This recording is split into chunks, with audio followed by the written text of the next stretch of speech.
SportsCast. We are presented by the Fanboys.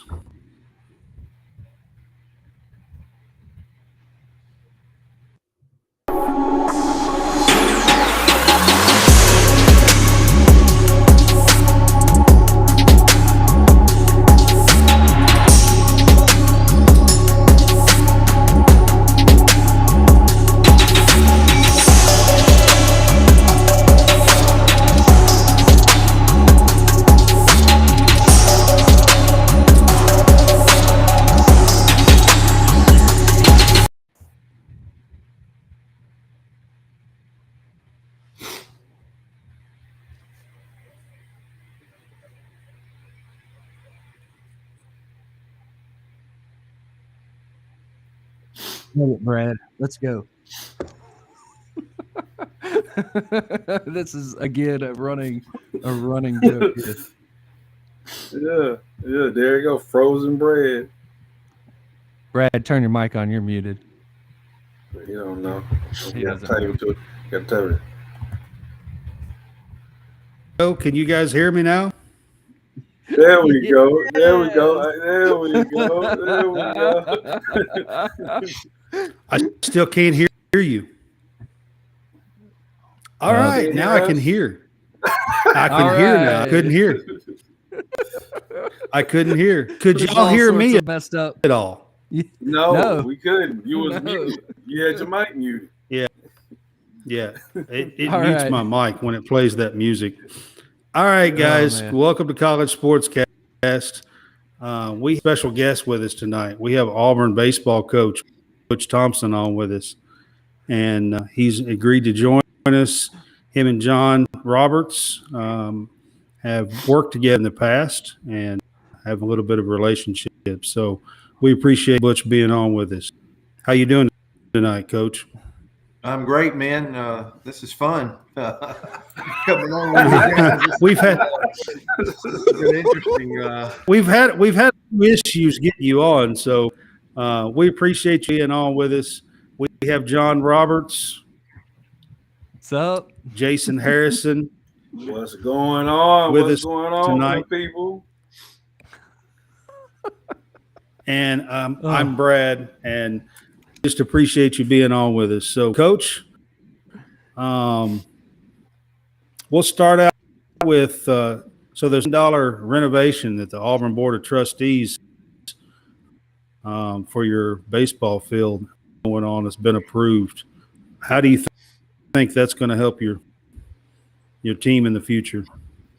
I'm trying to find the best way to, this has been like 7 years in the making to try to get, additions to your facility. And, Right. I'm not sure. Everybody says, you get the facility, you win the big one. We've had 2 cracks at this, 2 of the last 3 College World Series, being one of the 8 teams participating. So I think it's going to do the biggest thing for us is probably it shows. I think we are the program that's growing at the highest rated percentage.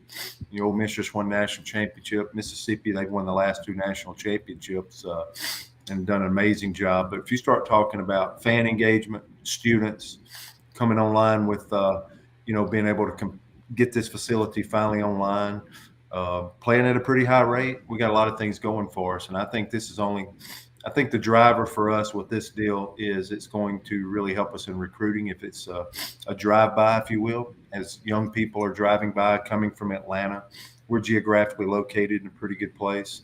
And I think it gets us in the revenue producing game. So pretty much a vast majority of that $30 million is going to club level suites and some additional pretty neat seating, because Plainsman Park's a beautiful ballpark. You can see a little bit of it over my shoulder here, but it kind of has that Fenway type feel, that traditional Camden Yards type feel, and putting seats above that monster and driving some revenue in that standpoint.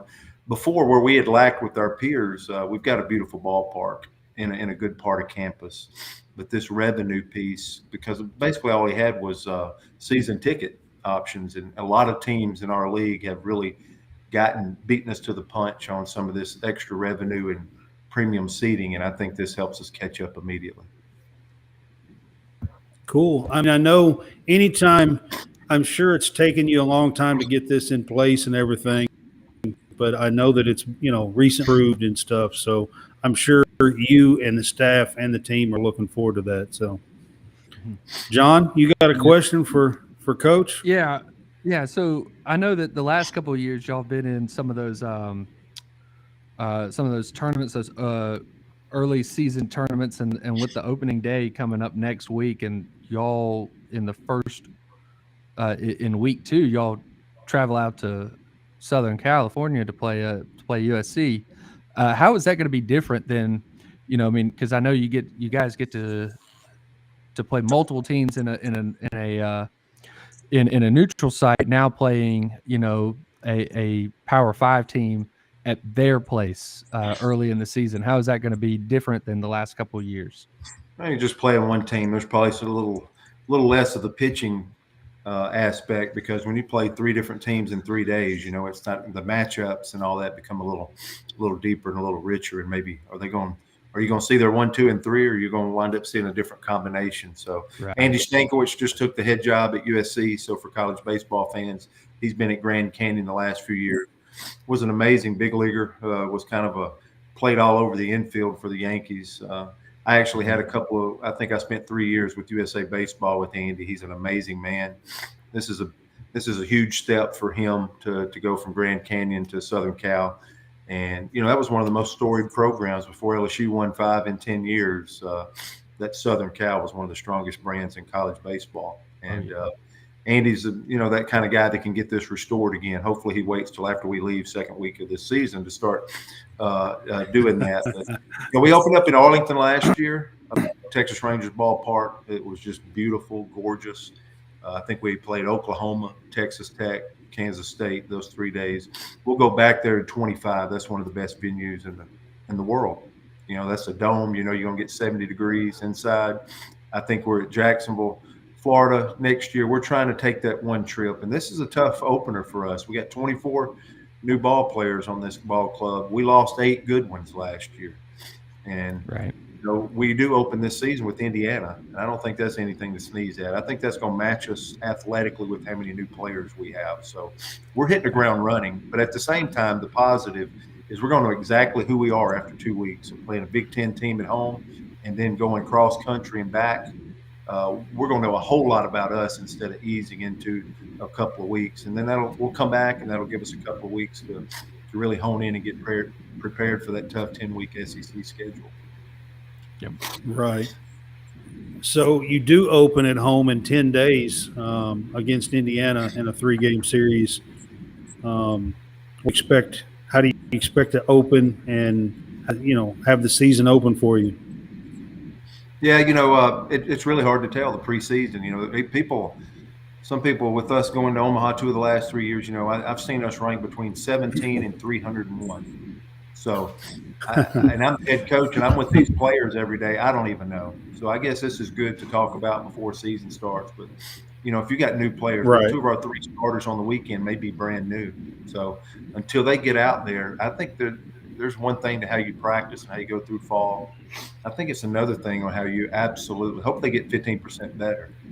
But until you go out there and go a couple of revolutions and go through the rotation a couple of times, I think we'll know more. So I like our club. It's a top 10 consensus nationally ranked class.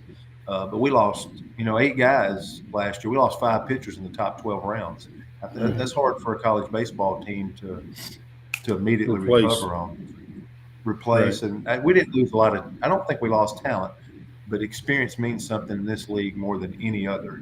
And so we got to get some guys out there. They're being thrust with a great schedule at the start, like we're talking about, and it'll help us get underway. We've been able to recoup. We had the SEC Player of the Year last year, and Sonny DeShera.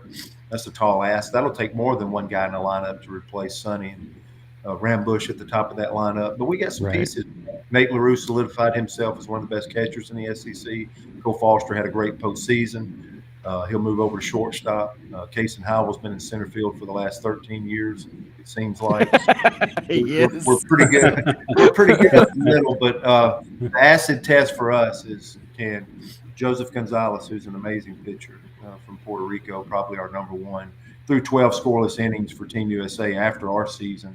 last year. Can he really anchor a staff and be a true number one, kind of like Casey Mize or Tanner Burns or some of those guys, Keegan Thompson we've had in the past? Can he do that? We think he can.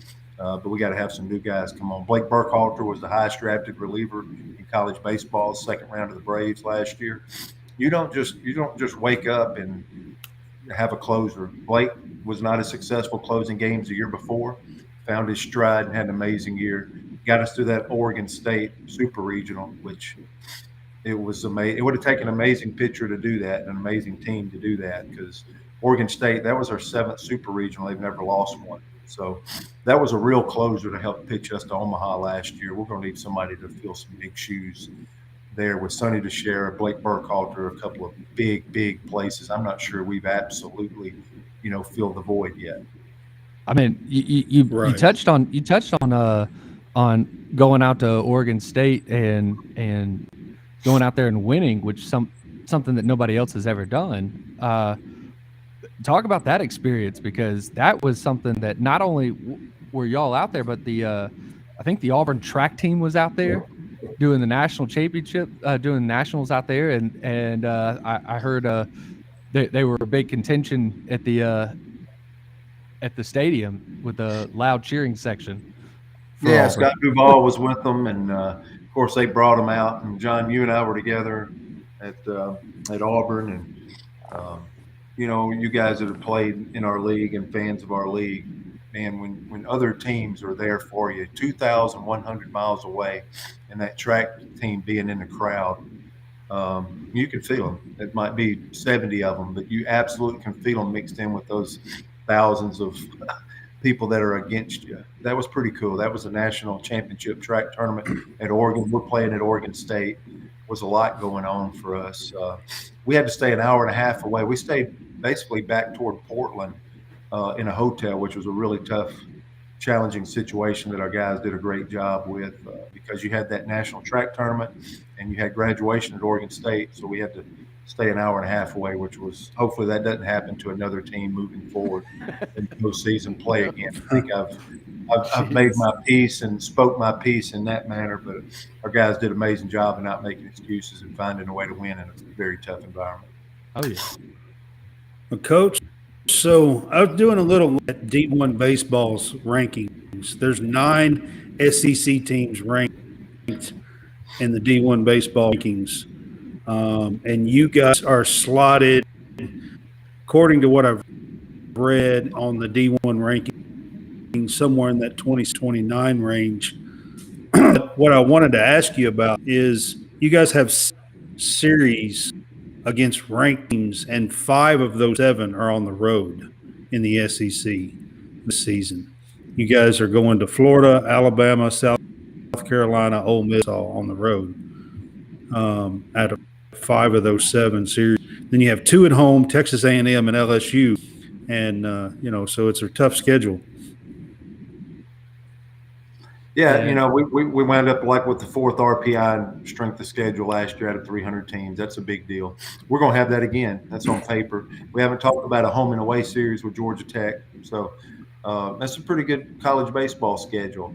Now, have you ever ridden a bull? Have you ever been a bull rider? No. How you score. How the way you really score. You don't score. If you draw a bull that doesn't buck a whole lot, you can't score. The way you score is to ride the meanest, rankest bull for the time. And our guys will get an opportunity again this year with this schedule to ride some of the meanest, rankest bulls. I think we had a chance to win at Oregon State last year because we had to go to Knoxville last year. And we had to win a series at LSU last year. Whenever you win a series in college baseball in Baton Rouge, Louisiana, that's a feather in your hat. We got to win a series at Texas A&M. All those things are playing in this league hooks it up for us. And I will say you are seeing more SEC teams in non-conference portion of the schedule going on the road. And the reason being 3 years ago, that computer changed the whole model to reward you more by winning on the road. So you'll see us go to Troy, and we didn't used to do that as much. You see us go to Sanford. You see us going to Southern California. You'll see more of this because you have an opportunity to score more. So winning a game at home versus winning a game on the road, you actually get a little bit more. And if you just sit at home and you stay comfortable, It's absolutely not riding some of the meanest, rankest bulls and an opportunity to score big and win the big belt buckle at the end of the deal. So that's part of the strategy, and it is a tougher schedule.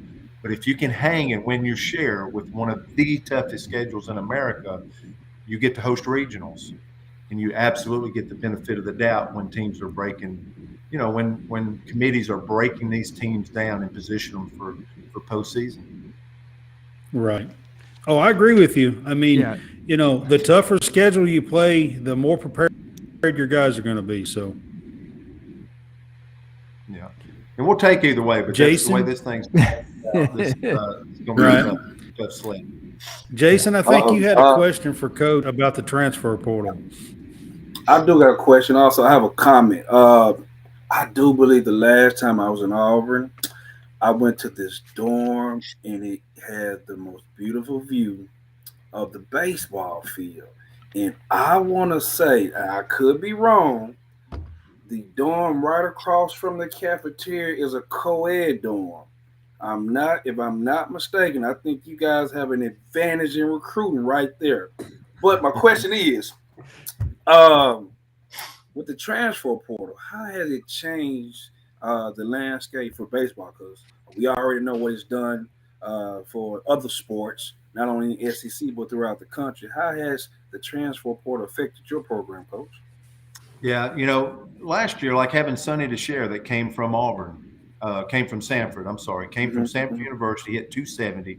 He transfers to us as a first baseman. And we knew he had power. Mm-hmm. We absolutely believed that he helped make our program better. But this guy hit like 380 and was the co-SEC player of the year with the great Dylan Cruz, the center fielder at LSU.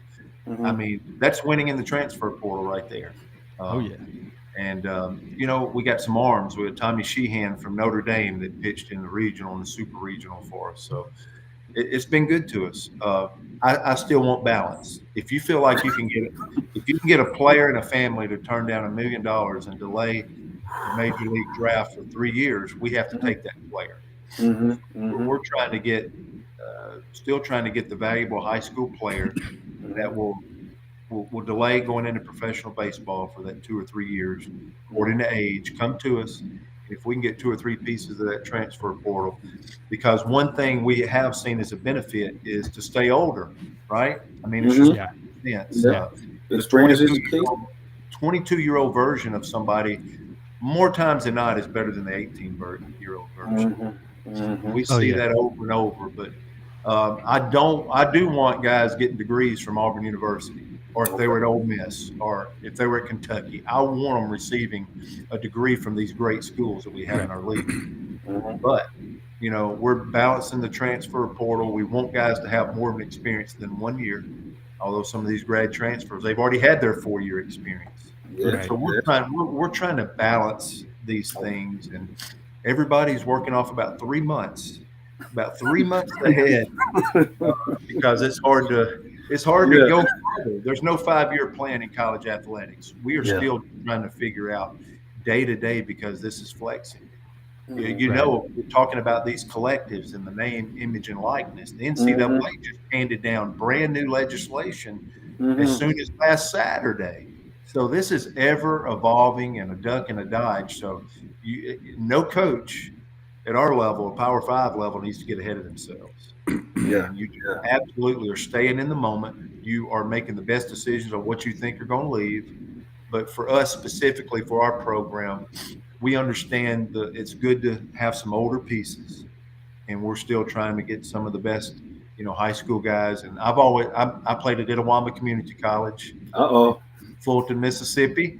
And I love the junior college guy because they've only had one hat and one T-shirt, and they have an amazing appreciation for getting to play in our program. So I love the high school, I love the junior college, and I love the transfer portal piece. I don't want 10 transfer. I want our program to be good enough to have to not go get 10 transfers in 1 year and having to keep creating a brand new roster and a new team each and every year. We would love to avoid that, but you got to play good. You got to be consistent in our league. And so far we've been able to hold that end of the bargain. Do you find yourself having to re-recruit your own players depending on the type of season you have, because at any time a disgruntled player can feel like, well, the grass is green on the other side. Let me go somewhere. Do you find yourself having to do that, or? Sure. And I'd say 31 years into this, you got to make another decision that I've made is, I'm absolutely, I think I know who we are. Mm-hmm. I think your program's got to have a real identity, because this stuff's a slippery slope. So who are you going to go to, or who's a recruit? What's doing right, doing wrong? If I've done this for 31 years and I want to land the plane successfully, then, we're going to do this right. Carl Nunemaker is going to do this right as our recruiting coordinator. Gabe Gross is our third base coach. I'm responsible, right? So we have had long conversations. We're going to do this the right way, because, maybe agents, maybe moms and dads now are like, they used to go in like for college football on a visit and they're asking, hey, what offense you run? Now they go in and like, how much am I going to get paid? Show me the money. Right. Exactly. Yeah. Exactly. And that's where we're at. So what I think is really important is for us to have an identity. And if people can see who we are, they're either attracted to it or not. Auburn is one of those places, like a lot of schools in our league, but I absolutely believe this about our place is you come there and you either get it and you feel it or not so much. And that's okay. Right. But for the guys that come to Auburn and go around that small college town, but playing, in the SEC, it's similar to Oxford, probably the experience that you had. Mm-hmm. But people either get that and want that or not. And then if we have an identity on the baseball side, like, people are attracted to that. And then, loving your players, being good to them. But you can't make I've gotten to the point now, at least as an SEC head coach, I can't make everybody happy. Right. I'm going to try to do right by my circle. Right. I'm going to be good to a player. I am not going to collapse to the point to where I'm going to give somebody playing time or development just to buy their retention. This isn't just about money, because I don't think this is sustainable, this model. I think it's going to come down. I want guys, I've had 14 major league pitchers the last 8 years, and you don't do that by giving it to them. You do it by earning it. And these guys got to earn a spot, and they got to earn a bigger role. If you start giving people stuff, they're going to start backsliding, and you're in trouble anyway. Yeah, so we try to have those comments of like, we have to be very careful to continue to try to do the right thing, because we've got a pretty good track record for a long time with, my 4 stops in this league. We got to absolutely make sure we're galvanizing our identity, and people can evaluate it and like it or not like it. Mm-hmm. And we absolutely have to continue to try to keep developing players at the rate, but not start trying to give it away. I want guys to earn it, because I'm trying to build men and I'm trying to build major leaguers, and we're trying to win a national championship. It's pretty straightforward, pretty easy. And if you'll sincerely pursue a degree and treat everybody right that we come around, we're going to be A-okay with each other. And it's about that simple of a way to go about it, because retention is important. Mm-hmm. Retention is important. But I believe in real emotion, but if we start trying to manufacture and change and being something fake, I think people will see through that quicker than anything.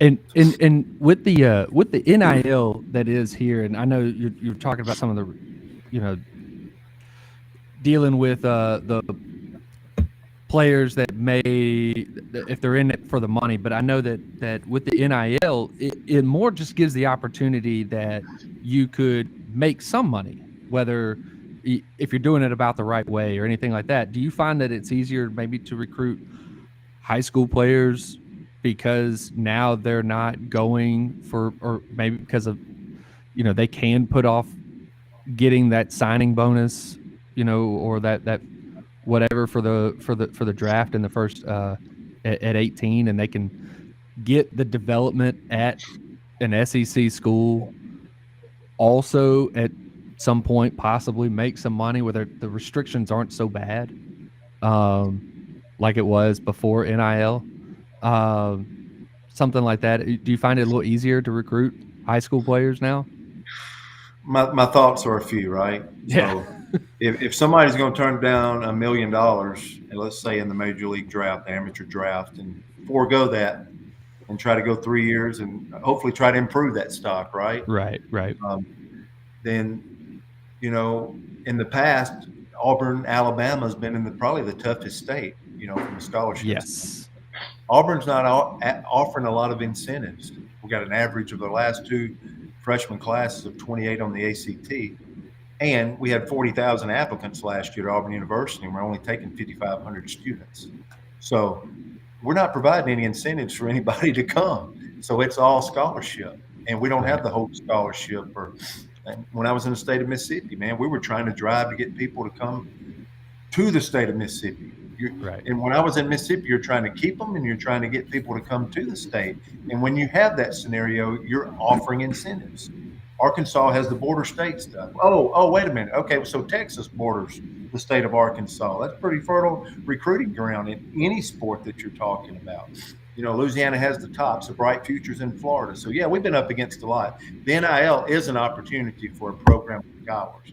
Now, how much can we know and what do we know? What's the value? So anybody that maybe is involved in this stuff can get on and see the value of a player by where they're ranked from a perfect game and maybe where they are slotted or taken in a draft. They can figure those things out. But there is a value put on somebody. And in the past, we were having guys turn down six figures to come to school. And when they leave, they had to pay $60,000. Man, that's the thankful part of the NIL and what it's supposed to be.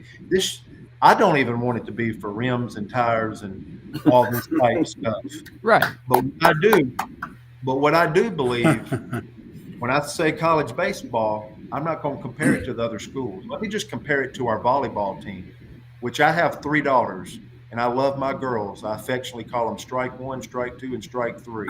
I love my girls. But you got a couple of things going on. Don't forget about the Austin case. Everybody's talking about NIL, which is not near as big nationwide as everybody is letting on to be. And it's probably a bell curve anyway that's going to have some type of a landing or a lowering point. It's not going to go away. It's going to be part of our fabric. But like I said, it's adjusting all the time. But if you take an Auburn baseball player just with our Auburn volleyball players, well, our guys are probably left with, on average, about $15,000 to $17,000 per year to go to school at Auburn. An Auburn volleyball player, don't forget about the Austin case now. That's $6,000 that every student athlete at Auburn University gets. So you got 16 full volleyball scholarships, $6,000 Austin money, and it's about $5,250 as the cost of attendance that's added on that's given to student athletes at Auburn University. So they're between 11 and 12 to start with. Right. Above full scholarships. Football and basketball, they've been full. Baseball is an equivalency sport.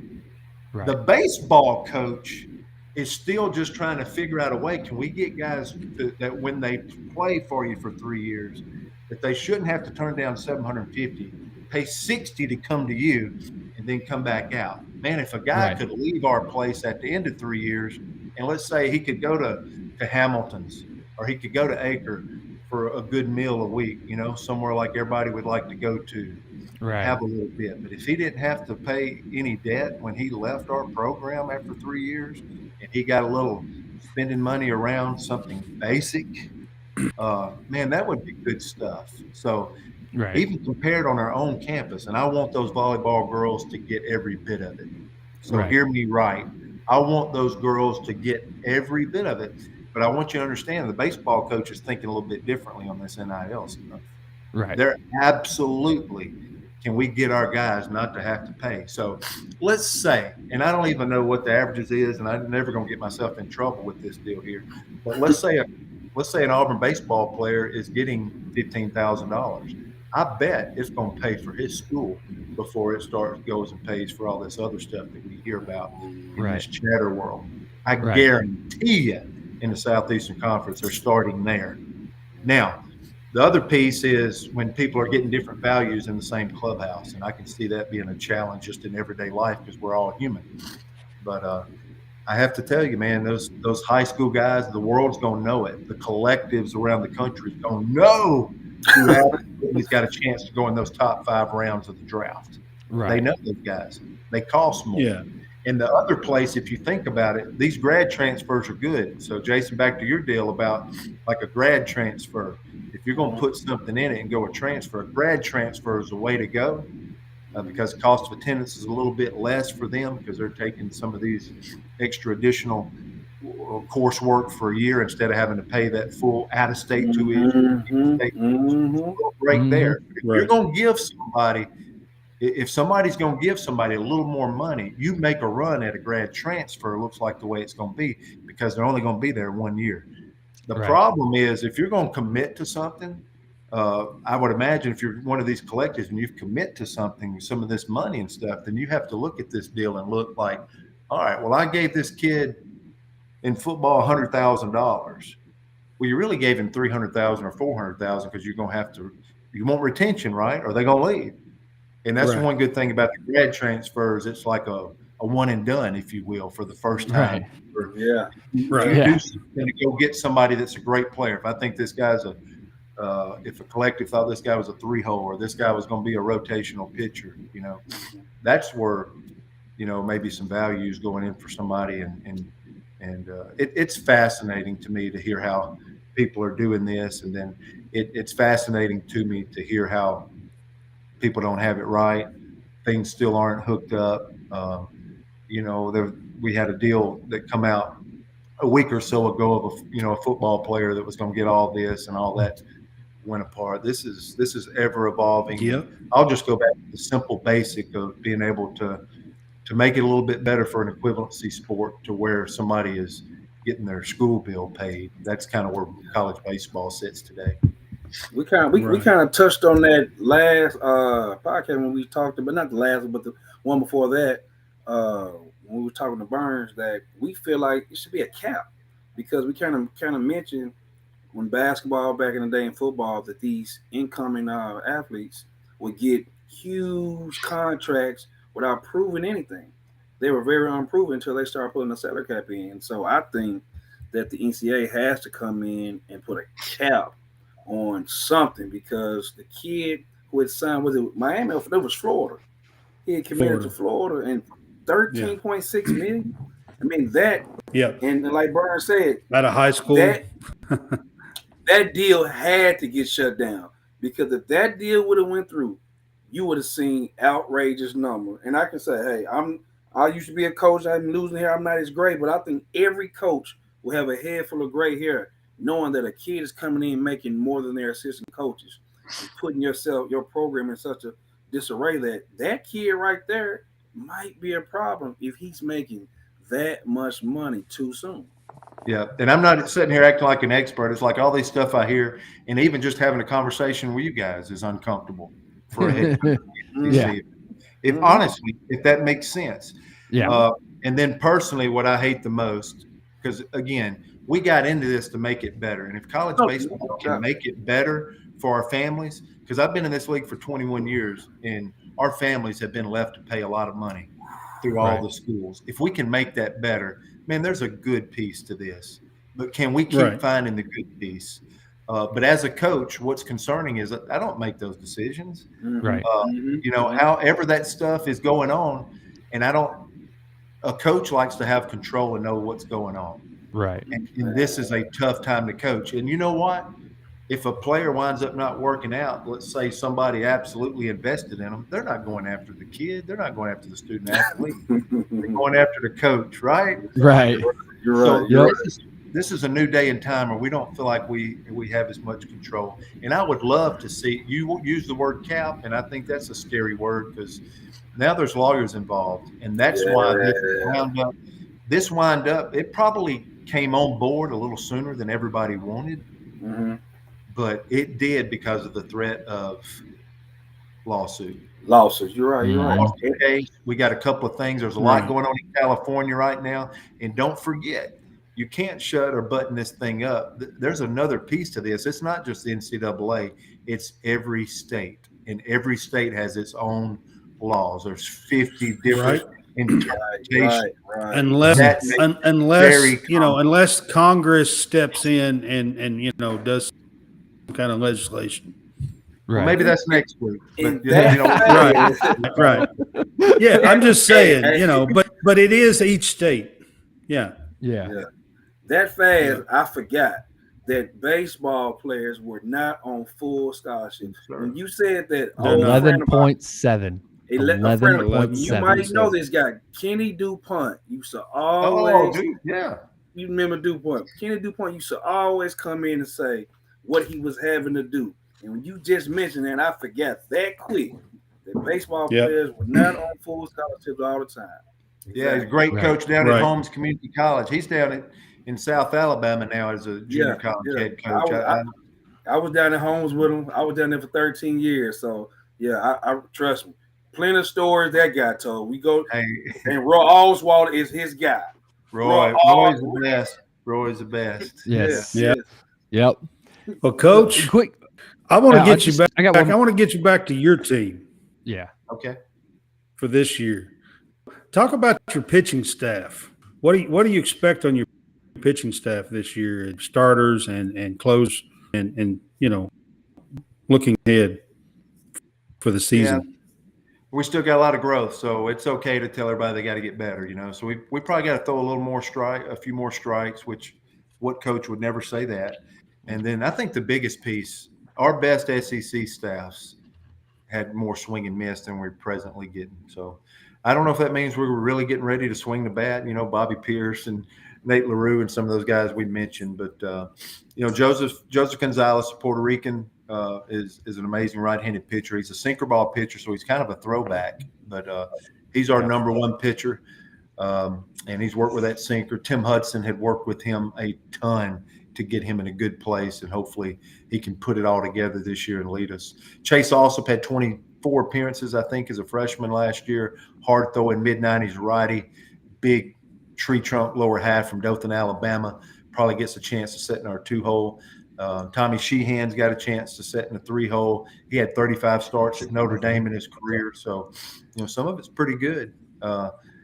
In the back end, we got Will Cannon is somebody, big shoes to fill about Burkhalter that we talked about earlier, but probably our most survivable fastball and kind of has that mentality to close. He spent 1 year at Northwest Florida Junior College last year and comes in and might get the first shot to anchor us. And like I said, we lost experience. You had 5 guys go in the top 12 rounds, and when you do that, they're not sitting the bench. Those guys were pitching for us and pitching a ton. So I think we, again, have just as much talent and probably more pieces. I call it the peacock. You ever seen a peacock spread its feathers? We got low slot lefties. We actually have 5 more lefties than we had last year, all the way down to John Armstrong, who is a lower slot right-hander.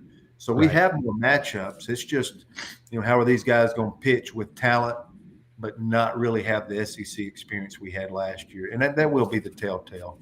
I subscribe to the Skip Berkman deal of pitching, dominate the routine play, and timely hitting. There you go. You're going to have to pitch, no matter how many home runs you're hitting, to win a championship, because that's what we're trying to build, is to be elite. If we're trying to do that now, you absolutely have to figure out a way to get 7 or 8 guys really pitching the ball well for you. Find a way into postseason, make a run, get to Omaha, and much like the Ole Miss team last year, you got to get 1 or 2 guys to go to autopilot, and they just absolutely can go run you 7 or 8 innings on autopilot at that point and carry you to a finish line. Now, when you were talking about the pitching staff, and you had Joseph Gonzalez, sinker ball. He is more of a pitch to contact kind of guy, right? I mean, with it being a sinker ball, so everything's just going to get driven into the ground. And that's okay, but just think about it. If you got a guy that can't get swing and miss, and you're up 1 run in Oxford, and it's 1 run, and those 3 guys are going to put it in play. I mean, I'm just saying. Mine was the same thing, except he was more of a swing and miss with the sinker, right? Yeah. And I mean, isn't that more what he was? We'll make less errors and we'll win more games if you can get to the 9th inning. You got some swing and miss. Right. If you can absolutely create panic and swings and you get swing and miss, you're going to win more. That's been in our league. I had Holder at Mississippi State. We had 39. It tied with one of the boys at Ole Miss for the most saves in SEC history. Burkhalter was a star last year. The Oregon State deal, just to put in perspective now, he came into that ball game with a 4-3 lead, runners at second and third, and 1 out in the 7th. Yes. Nobody reached. All they had to do was hit a ground ball in the infield to tie it in the 7th. Yeah. With 3-4 up. Right. Instead, he goes punch out, punch out. So you cannot convince me if you want to do something at a high level that you don't have to produce swing and miss. If they would have just hit a fly ball or a ground ball, we probably wouldn't have got out of Corvallis. Right. Then he got the clean slate after he got the swing and miss in the 7th, and they probably hit a couple of routine fly balls, but they never challenged because there was a ton of swing and miss associated with that type of guy. He wasn't just on that day. It was probably the best outing of his career at the right time, and really that's what the best. We had Cops a couple of years ago at Arkansas. That guy was and it was his 6th year too. He didn't do that for 6 years. No. He finally found the metrics of a slider, and he could throw it any count, anytime, threw it all year. And we got to find a little more wipeout, and we got to get some guys in the zone. That's not Joseph's job. Joseph's job is to go and have 9-on-1 and these guys playing behind him. But it's okay to still have to grow. We're a week from the season, and I'm real ornery with our team right now, but that's okay. I'm glad we're not peaked yet, and by goodness, I promise you, we haven't peaked. Right. But at the same time, we have each other's intentions. It's not going to be like we line up against Indiana and wonder if we need to get better. We need to get better today. But I think that's a good place because, last year we were picked last in the West, and this year we're picked last in the West, picked to be a regional team. None of that makes sense to me. Right. That's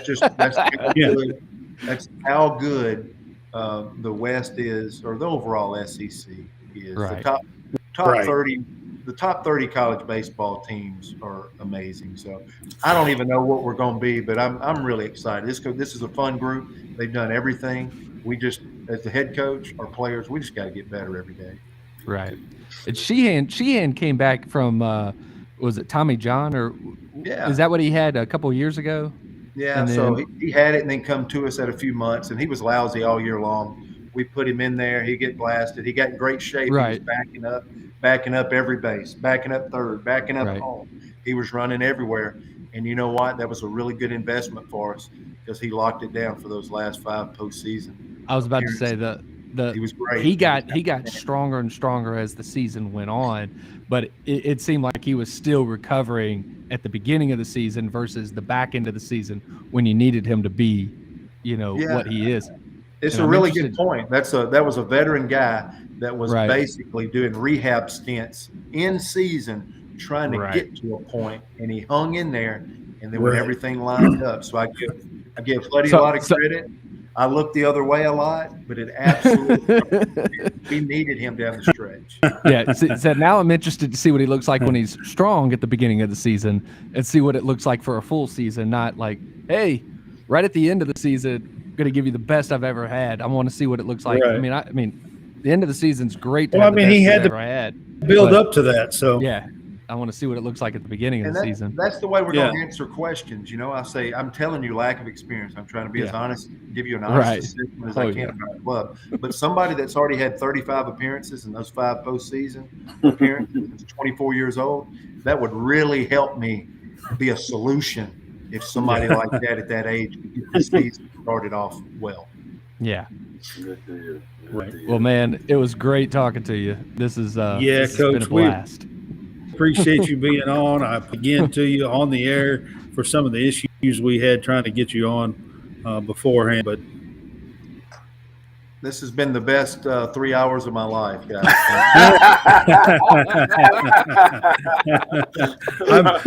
I'm aware that that's probably not true.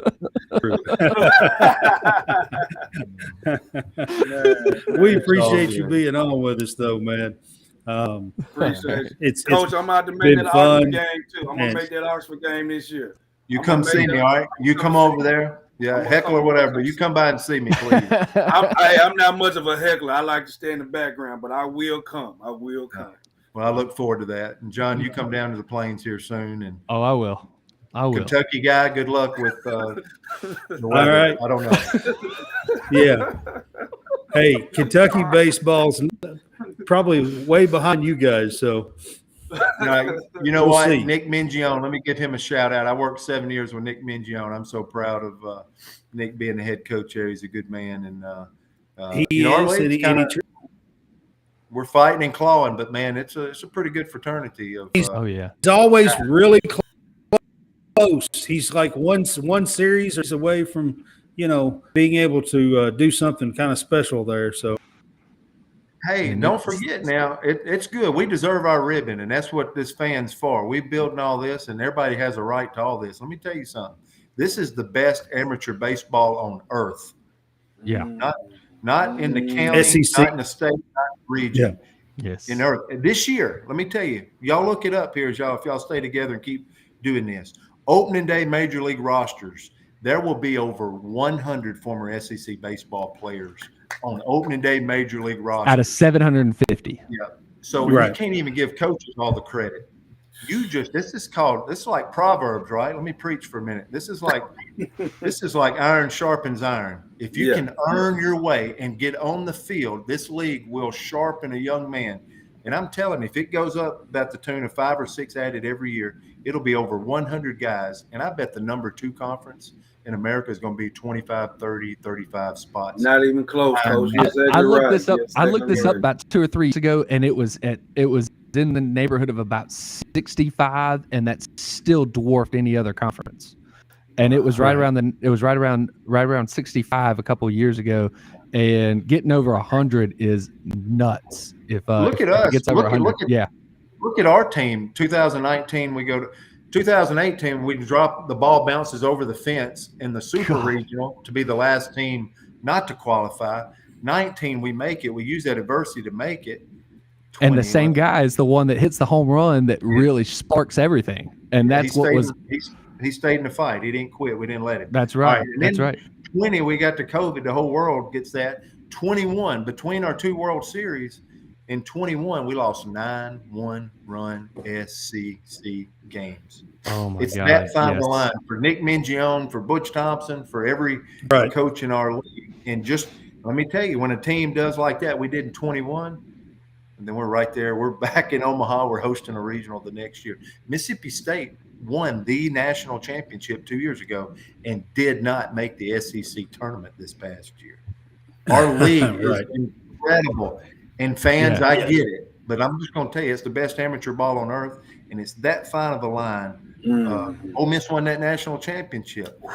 They barely got in. They wanted to fire their coach before the season started. They barely got in. And they are amazing. Earlier in the season, they were number 1 in the country, but they barely got in, and they won the league. But again, remember, don't play with. And they got hot. You can't play with an SEC school. It's like handling a rattlesnake because they have been through everything.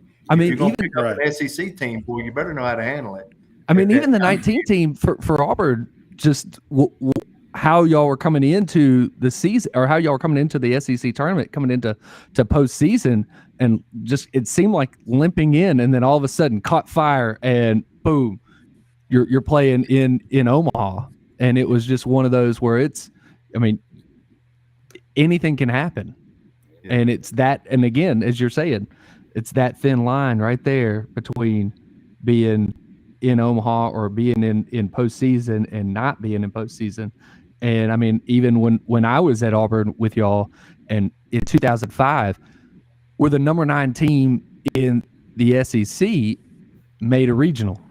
Yeah, that's why it just means more. This is the most outstanding sports, and we don't need to be crashing and doing any shortcuts. We're in too good a position with all this stuff going on. We need to do right. NIL, we need to make good decisions. I think we have the best leader in college athletics, period, and Greg Sankey leading the SEC. I'm a believer, we're all believers in Greg Sankey. I agree with that. Sankey doing a great job. Through the COVID, through all this stuff, and he is a leader.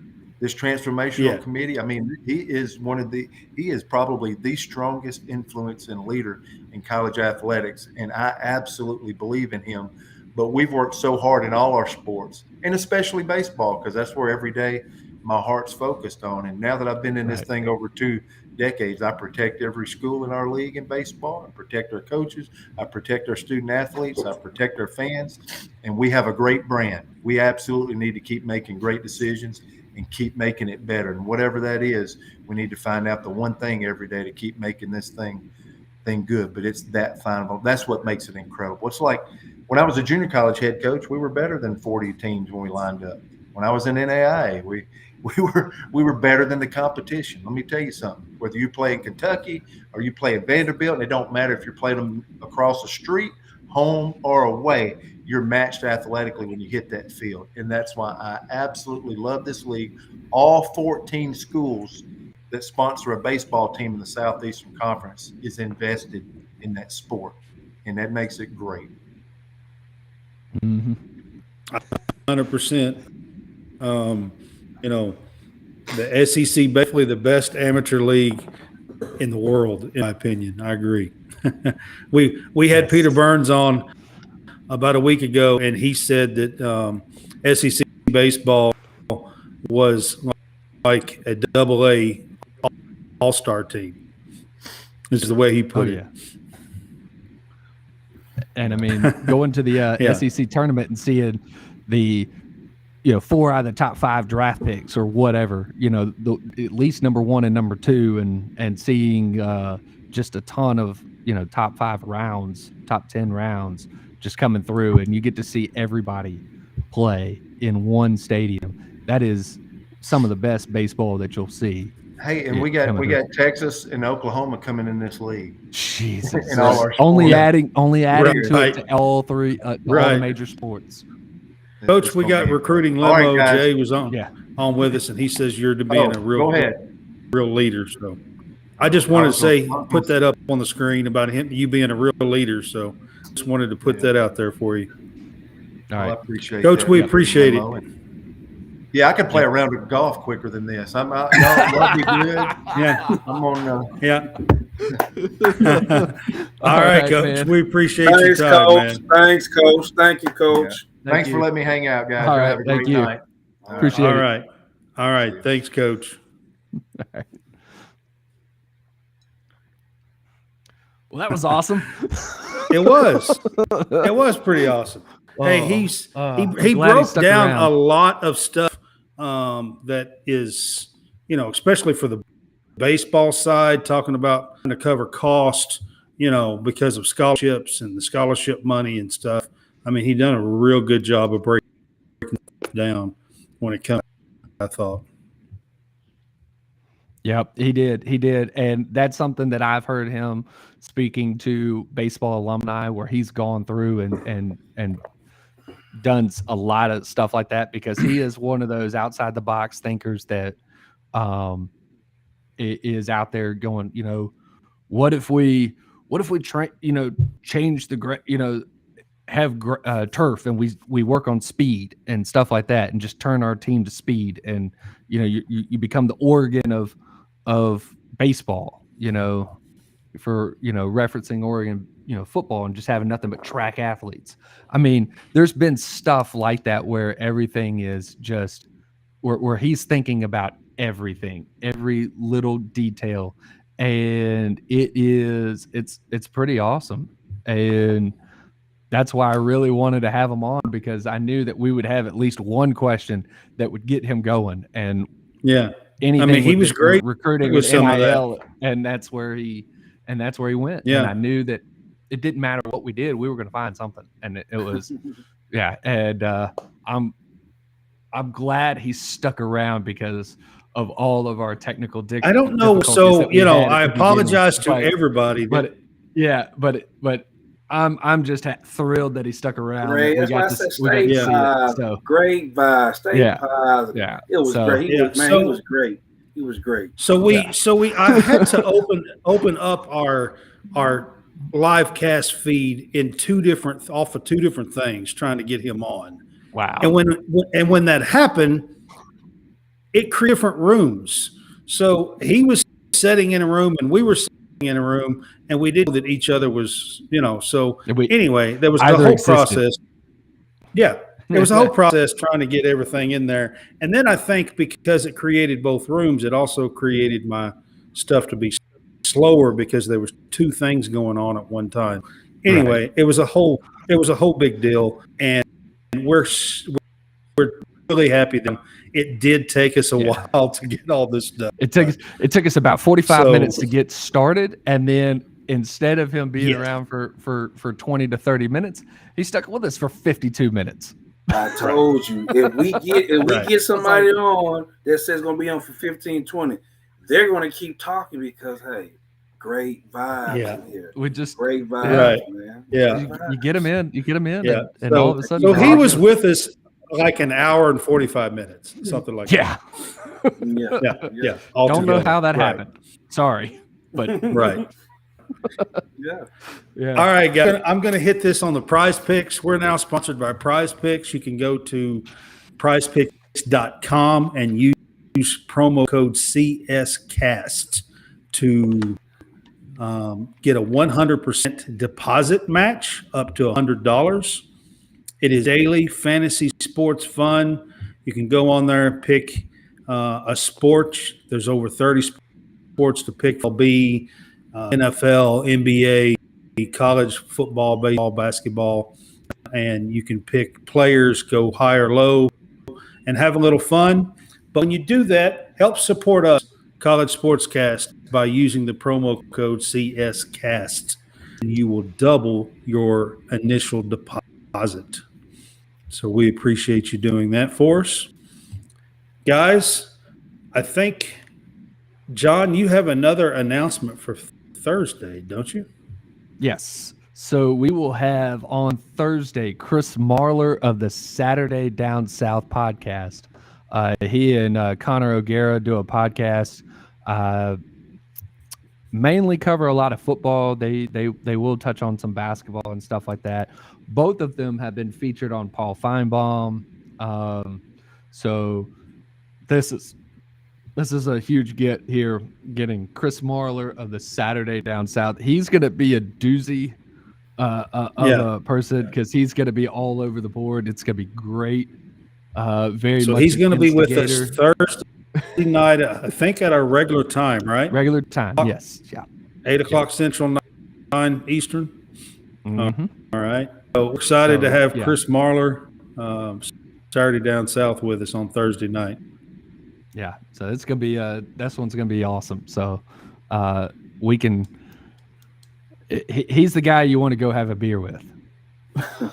Yeah, and hopefully we won't have any of these issues. The issues we had tonight, we were doing everything going through Auburn SID, the baseball SID. So I was having to send everything to him and not directly. And Don't blame it on him. It all worked out. Blame it on Butch George. was having a We're good. George was doing a great job. good. No, I'm saying. So it was just we had to do things a little different. So Yeah, you know, everything was a little was- different. it was an a little extra different for me step. too. But yeah, Yeah, it was a little different for me too tonight. Hey, you should have seen when you left out. I looked at John like he left out. So who's gonna let him back in? I was like, I don't know. I don't know.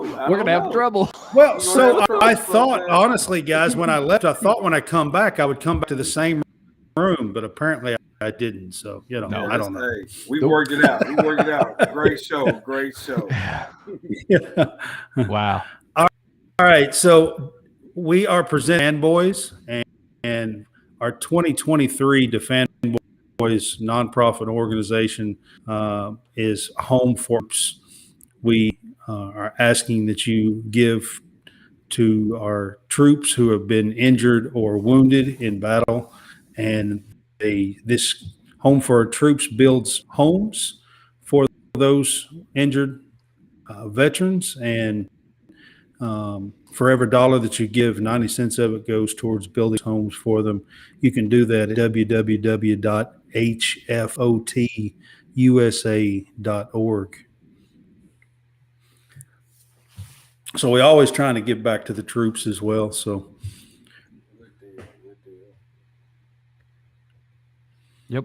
anything else, guys? I know this has been a lot longer show than we thought we were going to do. So, Oh my God. I am tapped out, But hey, Yep. we stuck. I hear with it. you. We stuck with it. You know, hey, and we persevered, man. And wow, what a great show! What a great awesome. show, man! What a great show! Except for the beginning. I'm gonna give a high five. I'm gonna give a high five to both of y'all. There we go. There we go. There we go. I do appreciate it. So we will see you guys Thursday night with Chris Marlar from Saturday Down South. Y'all have a good night. Peace. See ya.